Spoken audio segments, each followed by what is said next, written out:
हमें नहीं चाहिए राम मंदिर, हमें राम मंदिर नहीं चाहिए, हमें चाहिए रोटी। देते हो ना आप लोग। हमें रोटी चाहिए, हमें अपने बच्चों को रोजगार चाहिए। अब की पता पड़ जाएगी हिंदू धर्म खतरे में कब था, खतरे में कब था?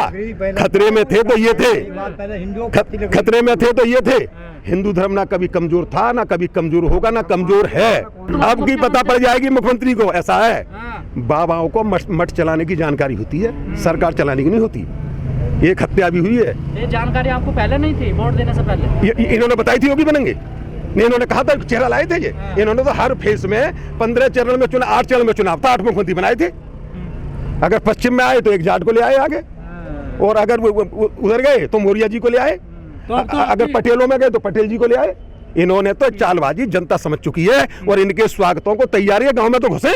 हमारे देश का प्रधानमंत्री बीजेपी का प्रचारक बना रहता है, हमेशा प्रधानमंत्री नहीं बनता। प्रधानमंत्री पूरे देश का होता है, प्रधानमंत्री हर आदमी का होता है। हर आदमी का, हमारे टैक्स की कमाई से उनका टोटल खर्चा होता है, टोटल व्यवस्थाएं होती है।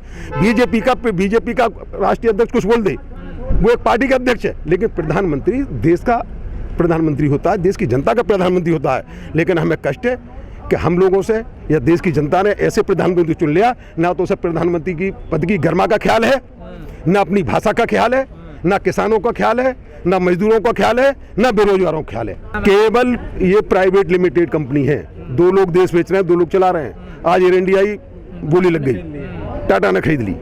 डालमिया ने तुम्हारा लाल किला एक हमारी देश की शान था, डालमिया ने लाल किला खरीद लिया। आज ही मैंने पढ़ा है, हमारे देश के जो नए उद्योगपति हुए हैं ना, उन पे सरकार बहुत विकट मेहरबान है। कोरोना आपदा के दौरान 1002 प्रति करोड़ रुपया रोज की आमदनी की है उन्होंने। अंबानी के वो 1% भी नहीं थे, एशिया के नंबर 1 अमीर बन गए कमाई में। तो आप चाहते प्राइवेट कंपनियां ना यहाँ पर अपना निवेश करें? अच्छा, मैं ये कह रहा हूँ कि सरकार कंपनी भी देती है, सरकार लोन भी देती है, सरकार एनपीए भी करती है। पहले लोग जो थे ना, पहले एक हम सुनते अपने बुजुर्गों से कहानी कि पहले डकैत अमीरों से लूट के गरीब जनता में बांटते थे, लेकिन जो आज के राजनीतिक डकैत हैं, गरीबों से लूट के अडानी अंबानी 12 लाख करोड़ रुपए एनपीए कर चुके हैं उन लोगों का। ये तो ये भी कह देते नाले से गैस बनेगी, अब ये कह रहे हैं गोबर से साबुन बनाएंगे, कल ही पढ़ा है मैंने। ये तो इनकी बुद्धि फेल है और ये घमंड में चूर है। और जो किसान एक ऐसी पावर है, किसान इस देश की 75% जनता है। और जो हमारे यहाँ बैठे हैं ना, हमारे टिकैत साहब एक बात कहते हैं कि रोटी को तालीम बंद नहीं होने देंगे। अडानी अंबानी के यहाँ कुत्ते का पिल्ला मर जाए ना, उसका आंकड़ा मोदी जी पे रहता है, तुरंत ट्वीट होता है। अंबानी जी के यहाँ अगर पोता है तो अस्पताल में खिलाने पहुंच जाते हैं। और हम और कह रहे हैं 3 कानून किसानों के लाभ के लिए हैं। जिस देश का प्रधानमंत्री एक उद्योगपति का पोता खिलाने अस्पताल जाता हो, हम क्या एसडीएम से उम्मीद कर सकते हैं?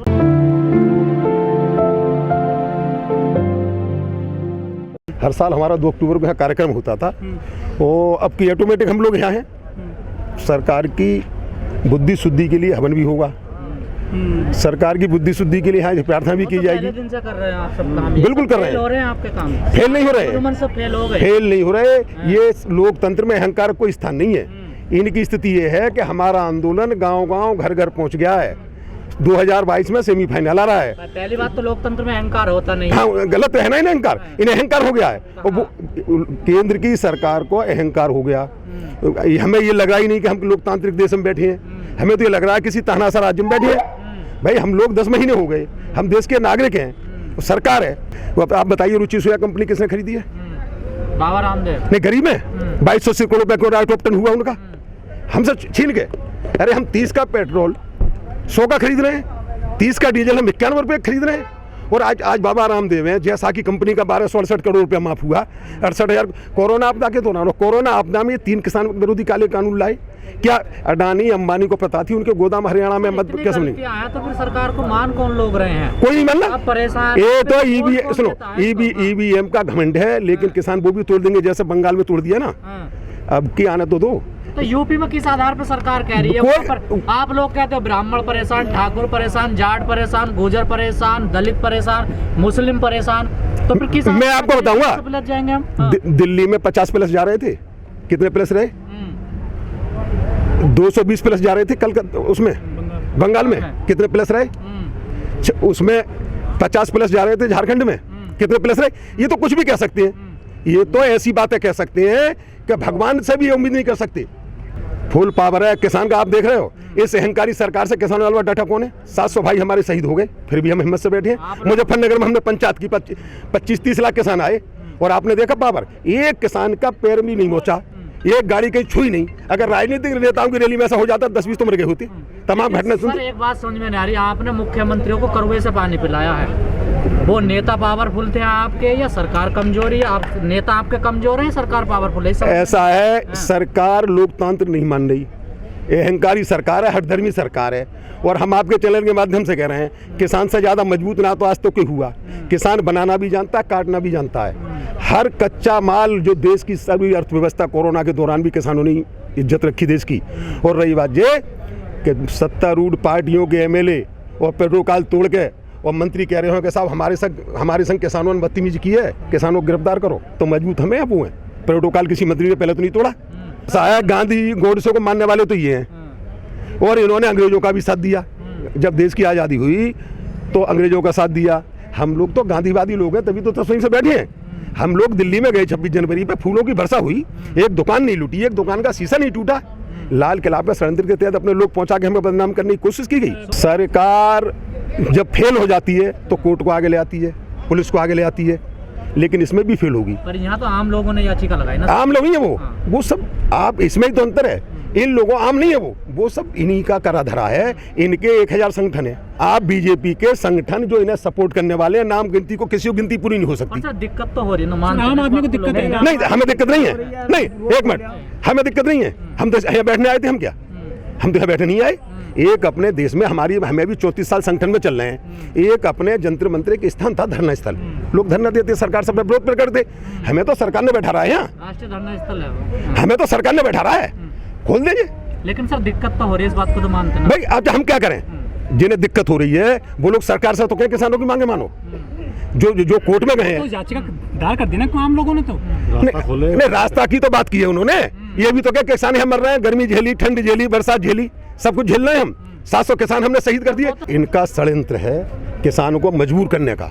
इनका षड्यंत्र है किसान को इतना परेशान कर दो, इनके उद्योगपति मित्र किसान अपनी जमीन सौंप दे। लेकिन किसान एक ऐसा है, घाटे का सौदा करके इस पृथ्वी पे चींटी से लेके और हाथी तक जो भी जीव है सभी का पालन पोषण करता है, खुद चमू करे जाए। लगता है आपकी जमीन छिन जाएगी। आप सरकार से रास्ता तो खुलवा नहीं पा रही। आप एक बताइए, आप जमीन की बात कर नहीं, मैं ये कह रहा हूँ कि एक एसडीएम की हिम्मत है अडानी अंबानी की कंपनी के खिलाफ, वो प्रशासनिक अधिकारी भी होता है मजिस्ट्रेट के साथ साथ, 2 मिनट में उठा के दूसरी जगह एक्स्ट्रा मजिस्ट्रेट बना दिया जाता है। एक एसडीएम की हिम्मत है अडानी अंबानी के खिलाफ फैसला दे दे। इन्होंने कहा है कि पहले किसान आप इतने कमजोर हो गए, हमसे जमीन छीन लेंगे ये लोग। बिल्कुल, कॉन्ट्रैक्ट फार्मिंग होगी। हमारे यहाँ बड़ी जोते किसान नहीं है। 500 बीघे का फल बनाएगी कंपनी, 10 साल बाद खेत मिल जाएगा तुम्हें 4 बीघे का अपना। अगर महल टूट जाती है तो 1 साल ठियाबंदी को चक्कर काटता है न्यायालय में।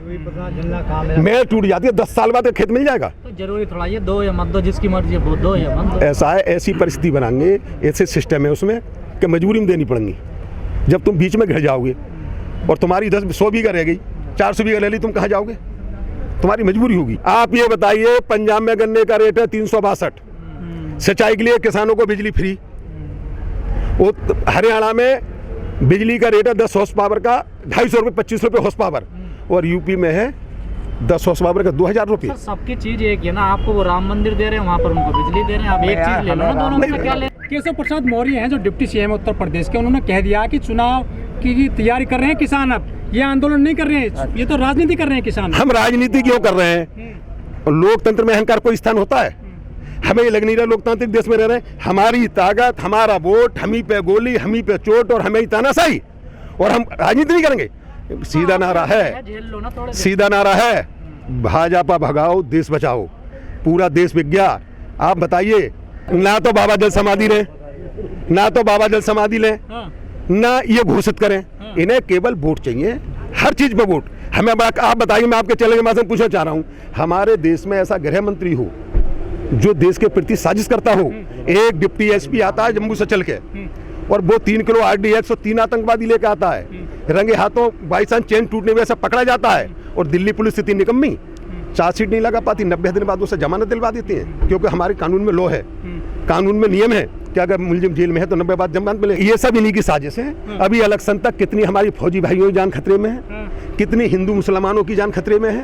इलेक्शन तक हमारे तो टिकैत साहब ने ऐलान कर दिया कि इलेक्शन तक बड़े संकट से देश को झेल लें। इन्हें केवल सत्ता चाहिए, लेकिन इस बार ये कुछ भी कर लें, इस बार ये कुछ भी कर लें, ये सत्ता में नहीं आने। इनका हल वो होने जा रहा है। पहले तो 17 साल लगे, अभी 27 साल नहीं आएंगे ये।